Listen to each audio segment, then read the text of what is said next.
ప్రభువైన యేసుక్రీస్తు నామమున ఈ కార్యక్రమమును వీక్షిస్తున్న మీ అందరికీ శుభములు తెలియజేస్తున్నాను. విజన్ క్యూటీ ఫెలోషిప్ వారి యేసుతో ఏకాంత సమయం ఈ క్వైట్ టైం కార్యక్రమమునకు మిమ్మల్ని ప్రేమతో ఆహ్వానిస్తున్నాను. దేవుని వాక్యాన్ని ప్రతిదినము ధ్యానించే సమయాన్ని దేవుడు మనకు దయచేస్తున్నందుకై దేవునికి వందనాలు తెలియజేస్తున్నాను. మలాకీ గ్రంథం నుండి మనం వాక్యాన్ని ధ్యానిస్తున్నాం.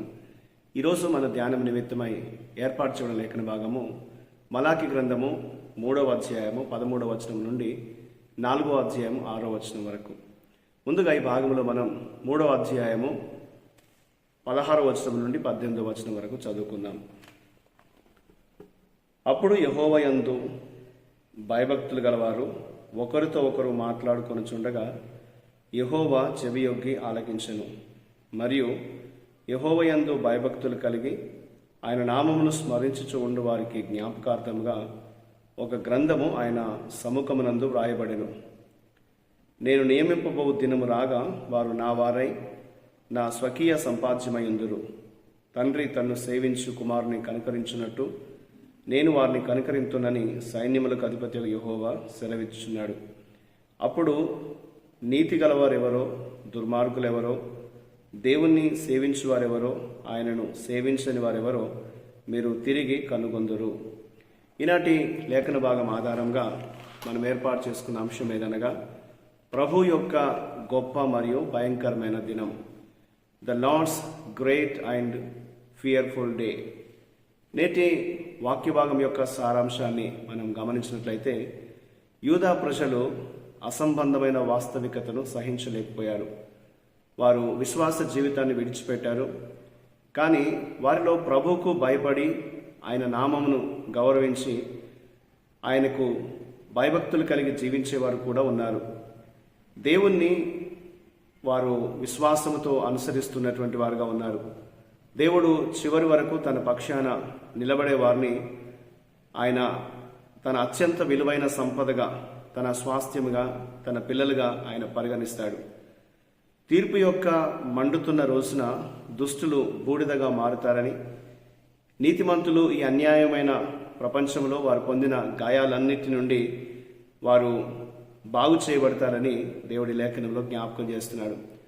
గొప్ప తీర్పు దినాన శాపాలను పొందినటువంటి వారు వారి జీవితాల్లో ఆశీర్వాదాలను ఆస్వాదించడానికి దేవుడు వారిని తన వాక్యాన్ని అనుసరించేవారుగా ఉండాలని, తన వాక్యమును జ్ఞాపకం చేసుకోవాలి, దానికి లోబడి జీవించాలి అని దేవుడు వారికి తెలియజేస్తున్నాడు. అలాగే మనం దేవుని వైపు మన హృదయాన్ని మళ్లించినట్లయితే దేవుని యొక్క అనుగ్రహాన్ని పొందుకుంటూ దేవునిలో జీవించగలుగుతామనేది దేవుడు తెలియజేస్తున్నాడు. ఈ భాగంలో దేవుడు ఏమై ఉన్నాడు అని మనం గమనించినట్లయితే దేవుడు తనకు భయపడి ఆయన నామాన్ని గౌరవించే వారిని ఎల్లప్పుడూ గుర్తుంచుకుంటాడు. వారిని ఎన్నడూ కూడా ఆయన మర్చిపోడు అనేది దేవుని వాక్యం మనకు తెలియజేస్తుంది. వారు దేవుని యందు భయభక్తులు కలిగి జీవిస్తున్నందుకు దేవుడు వారికి తగినటువంటి ప్రతిఫలాన్ని ఇస్తాడు. దేవుడు లేడు అని చెప్పేటువంటి ప్రజల మధ్య దేవుని పక్షాన నిలబడడం కష్టంగా మరియు ఒంటరిగా ఉన్నట్లు అనిపిస్తుంది. కానీ దేవుడు విశ్వాసమును మరియు నీతి యొక్క ప్రతి చర్యను గుర్తుంచుకుంటాడు, దానికి తగినటువంటి ప్రతిఫలం ఇస్తాడని మనం ఎన్నడూ మరవకూడదని ఈనాటి లేఖన భాగంలో మనం జ్ఞాపకం చేయబడుతున్నాం. ఇందులో మనం నేర్చుకునే పాఠాన్ని మనం గమనించినట్లయితే 4వ అధ్యాయం 4వ వచనంలో తుది తీర్పు రోజు వరకు మనం వాక్యాన్ని గుర్తుంచుకోవడానికి, దాన్ని పాటించడానికి నిరంతరం కృషి చేయాలి అని దేవుడు మనకు తెలియజేస్తున్నాడు. నీతిమంతుల నుండి దుష్టులను వేరు చేసే ప్రమాణాలను దేవుని వాక్యం మనకు బోధిస్తుంది. దేవుని వాక్యం ద్వారా మనం గుర్తించగలుగుతాం ఎవరు దేవుణ్ణి అనుసరిస్తున్నారో, ఎవరు దేవునికి దూరంగా జీవిస్తున్నారో మనం వాక్యాన్ని బట్టి, వాక్య ప్రామాణికతను బట్టి తెలుసుకోగలుగుతామని ఈ లేఖనం మనకు తెలియజేస్తుంది. దేవుడు మనకి వాక్యాన్ని ఇచ్చాడు కాబట్టి మనం దేవుని చిత్తం గురించి మనకు తెలియదు అని చెప్పలేం. వాక్యాన్ని ధ్యానించి దేవుడు మనకు ఏం తెలియజేస్తున్నాడో దాన్ని గుర్తించి దానికి తగిన రీతిగా మన జీవితాల్ని మలుచుకోవాల్సి ఉంది అని దేవుడు మనకి లేఖనాన్ని బట్టి జ్ఞాపకం చేస్తూ ఉంటున్నాడు. కాబట్టి దేవుడు మన జీవితాల్ని ఆయన వైపుకు తిరగాలని, ఆయన మార్గంలో మనం భయభక్తులు కలిగి జీవించాలని దేవుడు ఆశిస్తూ ఉన్నాడు. ఆ రీతిగా జీవించడం వలన మన జీవితానికి తగినటువంటి మేలు ప్రతిఫలం మనం పొందగలం అనేది దేవుని వాక్యం మనకు తెలియజేస్తుంది. కాబట్టి ఈ రోజున మనందరం కూడా మన జీవితం ఏ రీతిగా ముందుకు వెళ్తుందో వాక్య వెలుగులో మనం పరీక్షించుకోవాలి. మన జీవితం దేవుని వాక్యానికి అనుకూలంగా సరిగ్గా జీవించినట్లయితే మంచి ప్రతిఫలాన్ని దేవుని నుండి మనం పొందగలుగుతాం.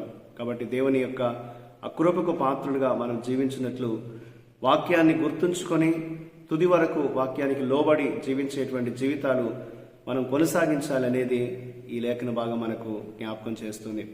వాక్యాన్ని మనం విస్మరిస్తే మనం దేవునికి దూరం అవుతాం, లోకపు రీతిగా జీవించే ప్రమాదం ఉంది. కాబట్టి అనుదినము దేవుని వాక్యాన్ని ధ్యానం చేస్తూ మన ఆత్మీయ జీవితాన్ని బలపరుచుకుంటూ దేవునికి మహిమకరంగా ఇతరులకు మాదిరికరంగా మన జీవితాల్ని జీవించాలి అనేది దేవుని వాక్యం మనకు జ్ఞాపకం చేస్తుంది.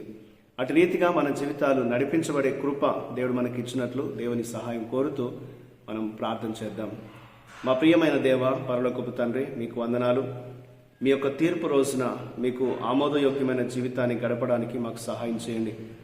ఈ లోకంలో ప్రభా నీ యందు భయభక్తులు కలిగి నాయనా నీకు సరి అయినటువంటి విధానంలో ప్రభు వాక్యాన్ని అనుసరించి జీవించడానికి మాకు సహాయం చేయమని, నీ ఆత్మ ద్వారా మమ్మల్ని నడిపించమని యేసుక్రీస్తు నామమున ప్రార్థిస్తున్నాను తండ్రి. ఆమేన్. ప్రియులారా, మీరు సమయం తీసుకొని ఈ యొక్క వాక్య ధ్యానాన్ని విన్నందుకు మీకు ప్రత్యేక వందనాలు. ప్రతిరోజు మీకు అందించబడుతున్న ఈ అనుదిన ధ్యానాలు మీకు మేలుకరంగా ఉన్నట్లయితే మీ అనుభవాల్ని మాతో పంచుకోవాలని కోరుతున్నాను. ప్రభు కృప మనందరికీ నిత్యము తోడై ఉండి కాపాడును గాక. ఆమేన్.